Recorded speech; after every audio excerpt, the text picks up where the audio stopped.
ఓం శ్రీమాత్రే నమః. అందరికీ నమస్తే అండి. ఛానల్లోకి స్వాగతం అండి. ఈరోజు వీడియోలో ముఖ్యమైన విషయాలు తెలుసుకోబోతున్నాం. ఏ నక్షత్రం వారు ఏ దేవుణ్ణి పూజించాలి అన్న విషయం గురించి తెలుసుకుందాం. వీలైనంత త్వరగా వీడియో ముగించడానికి చూస్తాను. ఎందుకంటే పెద్ద వీడియోస్ పెట్టేసి మీ సమయాన్ని వృధా చెయ్యాలని నేను అనుకోను. మన జ్యోతిష్య శాస్త్ర ప్రకారం ఒక్కొక్క నక్షత్రానికి ఒక్కొక్క అధిపతి ఉంటారు. ఏ నక్షత్రం వారు ఏ దేవుణ్ణి పూజిస్తే సమస్యలన్నీ త్వరగా తొలగిపోయి ఆర్థిక సమస్యలన్నీ, కుటుంబ సమస్యలన్నీ పోయి భగవంతుడు అనుగ్రహం పొందుతారో తెలుసుకుందాం. ఎందుకంటే చాలామంది చాలా దేవుళ్ళు పూజిస్తూ ఉంటారు, చాలా శ్లోకాలు చదువుతూ ఉంటారు, కానీ జీవితంలో మార్పులు లేక బాధపడుతూ ఉంటారు. ఇన్ని పూజలు చేశాము, ఇంతలా ఆరాధిస్తున్నాము, ఎటువంటి అనుగ్రహం చూపించట్లేదు దేవుడు, అసలు లేడేమో అని బాధపడుతూ ఉంటారు. చూడండి, ఒక్కొక్క నక్షత్రానికి ఒక్కొక్క దేవత అధిపతిగా ఉంటుంది. నక్షత్రాన్ని బట్టి ఆ దేవతని ఆరాధిస్తే గనక మనకున్న సమస్యలు వెంటనే తీరుతాయని జ్యోతిష్య శాస్త్రంలో ఋషులు చెప్పి ఉన్నారు.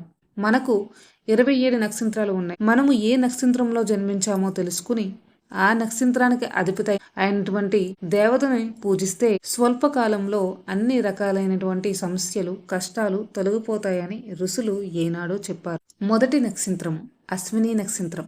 కేతుగ్రహ అధిపతి. ఆ గ్రహానికి అధిపతి ఎవరంటే గణపతి. అశ్విని నక్షత్రానికి ఎక్కువ ఆటంకాలు ఉంటాయి. అశ్విని నక్షత్రం వాళ్ళు ఆదివారం నాడు వినాయకుణ్ణి ఆరాధించినట్లయితే అన్ని ఆటంకాలు తొలగిపోతాయి. ఇక రెండో నక్షత్రం భరణి.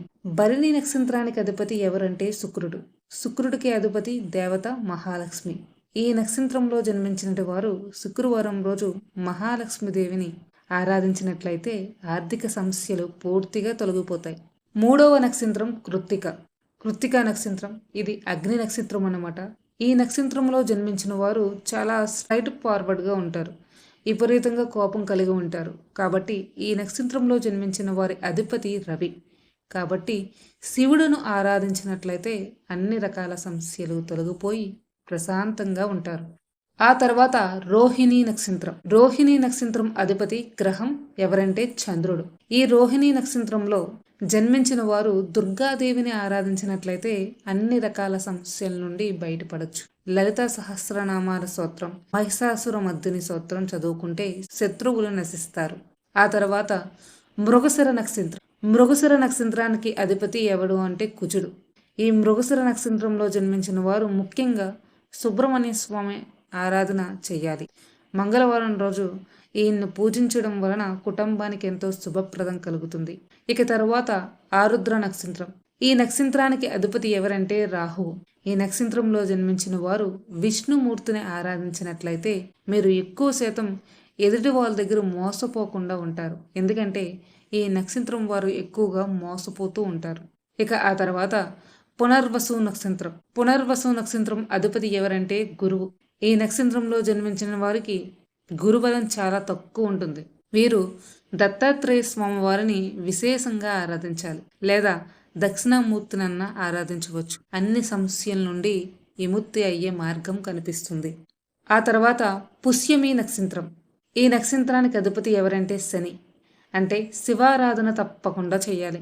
చాలామంది విష్ణుమూర్తిని ఆరాధిస్తూ ఉంటారు. అంటే విష్ణుమూర్తిని ఆరాధించడం తప్పు అనట్లేదు, కానీ శని పుష్యమి నక్షత్రం కలవారు మాత్రం విష్ణుమూర్తిని ఆరాధించాలి. అప్పుడే మీకు ఎన్నో శుభాలు కలుగుతాయి. ఇద్దరూ సమానమే. అంటే జ్యోతిష్య శాస్త్రం ప్రకారం ఋషులు ఇలా చెప్పి ఉన్నారు. ఆశేష నక్షత్రం. ఈ నక్షత్రానికి అధిపతి ఎవరంటే బుధుడు. ఈ నక్షత్రంలో జన్మించిన వారు విష్ణుమూర్తిని ఆరాధించాలి. ఆయన అవతారమైన అన్నింటినీ ఆరాధించవచ్చు. కృష్ణుడు, రాముడు, వెంకటేశ్వర స్వామి, విష్ణుమూర్తిని ఆరాధించినట్లయితే వీళ్ళకి తిరుగు ఉండదని చెప్పాలి. ఆ తర్వాత మకా నక్షత్రం. మకా నక్షత్రానికి అధిపతి ఎవరంటే కేతువు. కేతువుకు అధిపతి ఎవరంటే గణపతి. కాబట్టి వినాయకుణ్ణి పూజించడం వలన విశేషమైన శుభాలని పొందగలుగుతారు. ఆ తర్వాత పుబ్బా నక్షత్రం. ఈ నక్షత్రాన్ని పూర్వ పాల్గొనే అని కూడా అంటారు.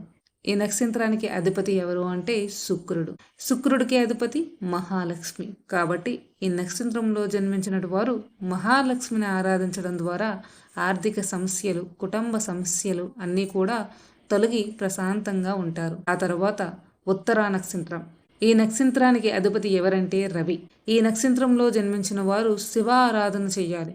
ప్రతి సోమవారం శివాలయానికి వెళ్ళి శివుణ్ణి దర్శించుకోవడం చేయాలి. ఓం నమ శివాయ అనే మంత్రాన్ని స్మరిస్తూ ఉండాలి. ఆ తర్వాత హస్తా నక్షత్రం. హస్తా నక్షత్రానికి అధిపతి ఎవరు అంటే చంద్రుడు. హస్తా నక్షత్రంలో జన్మించిన వారు దుర్గాదేవిని ఆరాధించాలి, ఆమెను పూజించాలి. ఆమె అనుగ్రహం చేత అన్ని సమస్యలు దూరమై ఇంట్లోకి శుభాలు చేకూరుతాయి. ఆమెకు సంబంధించిన అన్ని మంత్రాలు జపిస్తూ ఉండాలి. ముఖ్యంగా ఓం శ్రీమాత్రే నమః అనే మంత్రాన్ని జపిస్తూ ఉండాలి. ఆ తర్వాత చిత్తా నక్షత్రం. చిత్తా నక్షత్రం అధిపతి కుజుడు.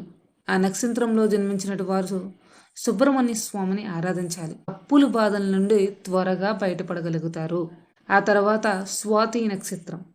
స్వాతి నక్షత్రానికి అధిపతి రాహువు. ఈ నక్షత్రంలో జన్మించినటు వారు విష్ణుమూర్తిని ఆరాధించాలి. శనివారం రోజు విష్ణు దేవాలయాలకు వెళ్ళి రావడం చాలా మంచిది. ఆ తర్వాత విశాఖ నక్షత్రము. ఈ నక్షత్రానికి అధిపతి గురువు.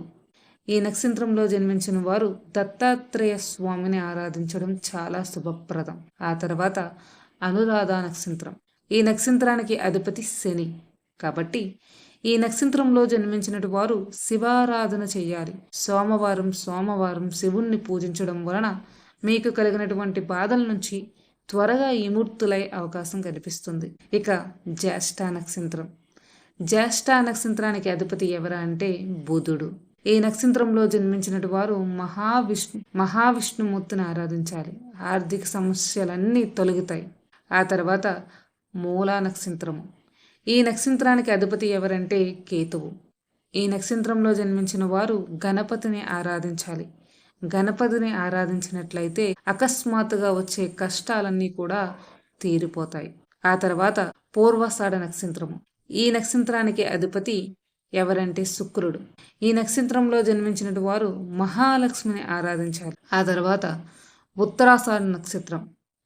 ఈ నక్షత్రానికి అధిపతి ఎవరు అంటే రవి. ఈ నక్షత్రంలో జన్మించిన వారు శివుణ్ణి పూజించాలి.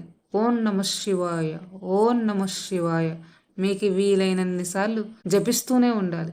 ఆయన అనుగ్రహం చేత మీకు శుభం కలుగుతుంది. ఆ తర్వాత శ్రవణ నక్షత్రం. ఈ నక్షత్రానికి అధిపతి ఎవరంటే చంద్రుడు. ఈ నక్షత్రంలో జన్మించిన వారు దుర్గాదేవిని పూజించాలి. ఆ తర్వాత ధనిష్ట నక్షత్రము.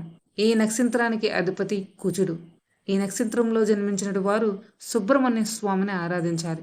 మంగళవారం ఆయన దేవాలయానికి వెళ్ళి అర్చన చేయించుకోవాలి. ఆ తర్వాత శతభిష నక్షత్రము. ఈ శతభిష నక్షత్రానికి అధిపతి ఎవరు అంటే రాహువు. ఈ నక్షత్రంలో జన్మించిన వారికి ఆవేశం ఎక్కువగా ఉంటుంది. చీటికి మాటికి అందరితోనూ గొడవలకి వెళ్తూ ఉంటారు. కాబట్టి ఈ నక్షత్రంలో జన్మించిన వారు మహావిష్ణువుని ఆరాధించడం చాలా ఉత్తమం. ఎందుకంటే కోపం తగ్గుతుంది, శత్రువులు తగ్గుతారు. ఆ తర్వాత పూర్వభాద్ర నక్షత్రం. ఈ నక్షత్రంలో జన్మించిన వారు దత్తాత్రేయ స్వామిని ఆరాధించాలి, శుభం చేకూరుతుంది. ఆ తర్వాత ఉత్తరాభాద్ర నక్షత్రం. అధిపతి ఎవరంటే శని. కాబట్టి ఈ నక్షత్రంలో జన్మించిన వారు శివ ఆరాధన చేయాలి. సోమవారం నాడు శివాలయానికి వెళ్ళడం, కుదిరితే దాన ధర్మాలు చేయడం, రుద్రాభిషేకం చేయించుకోవడం చాలా మంచిది. ఇక చివరిగా రేవతి నక్షత్రం. ఈ నక్షత్రానికి అధిపతి ఎవరు అంటే బుధుడు. ఈ నక్షత్రంలో జన్మించినటు వారు విష్ణుమూర్తిని ఆరాధించాలి. ఈ వీడియో మీకు నచ్చిందని భావిస్తున్నాను. ఇటువంటి మంచి వీడియోస్ చేయడానికి ప్రయత్నిస్తూ ఉంటాను. ఓం శ్రీమాత్రే నమః.